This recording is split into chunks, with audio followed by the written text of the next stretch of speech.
घरगुती उपकरणं, टीव्हीचा अतिरिक्त वापर, एसी, फ्रीज अशा अनेक कारणांमुळे विजेचा वापर दिवसेंदिवस वाढत चाललाय। मोबाईल आणि डेली सोपमुळे नात्यांमधला संवादही हरवला असून लोकांचं चार भिंतीत राहणं हे देखील विजेचा वापर वाढण्यामागचं एक कारण आहे। विजेचं महत्त्व लक्षात घेऊन विजेचा अपव्यय रोखण्यासाठी जळगावातल्या नगरसेविका अश्विनी देशमुख यांनी पुढाकार घेतला।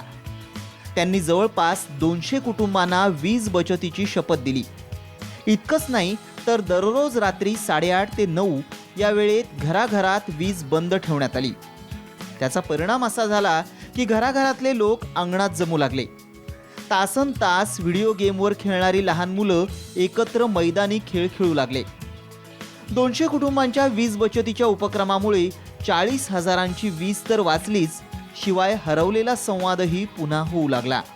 6 ते 9 हा साधारण जो पीक पिरियड असतो, या वेळात सगळ्यात जास्त वीज कन्झम्पशन असतं। तर 6 ते 9 मध्ये जर अर्धा तास आपण वीज वाचवली तर त्याचा नक्कीच शेतकऱ्याला कुठं ना कुठं उपयोग होईल। ही संकल्पना डोक्यात येऊन मग पुढाकार घेतला। सुरुवातीला 2 ऑक्टोबरला आम्ही 150 कुटुंबांनी शपथ घेतली। त्याच्यातनं आज वाढत जवळपास 300च्या आसपास आमचे कुटुंब झालेले आहेत। आणि आज 8:30 ते 9 मध्ये हे अतिशय जिवंत चित्र तुम्हाला दिसेल की इथं सगळ्या वयोगटातले लहान मुलं असतात, नंतर मध्यमवर्गीय माणसं असतात आणि प्रौढ पण असतात। सगळ्या स्तरातले लोक येतात आणि स्वतःहून येतात। विशेष म्हणजे अश्विनी देशमुख यांच्या या उपक्रमामुळे वीज बचत करणाऱ्या कुटुंबांची संख्या वाढू लागली आहे। लोक स्वेच्छेनं वीज बचत करू लागल्यानं भारनियमनालाही आळा बसणार आहे। याशिवाय पुढच्या पिढीवर वीज बचतीचे संस्कार होतील असा विश्वासही या निमित्तानं अनेकांनी व्यक्त केलाय।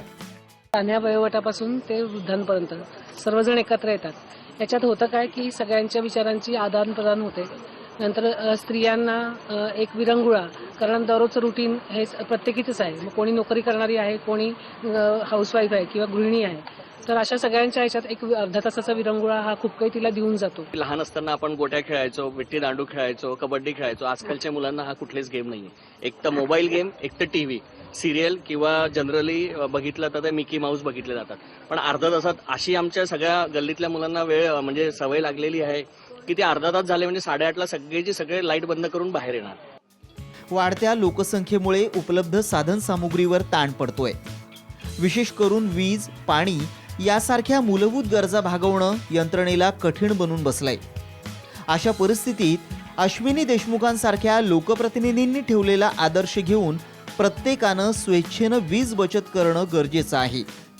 ही सुरुवात आपल्यापासून झाली तरच पुढच्या पिढीपर्यंत सकारात्मक संदेश जाईल, हेही तितकंच खरं। संजय महाजन, साम टीव्ही, जळगाव।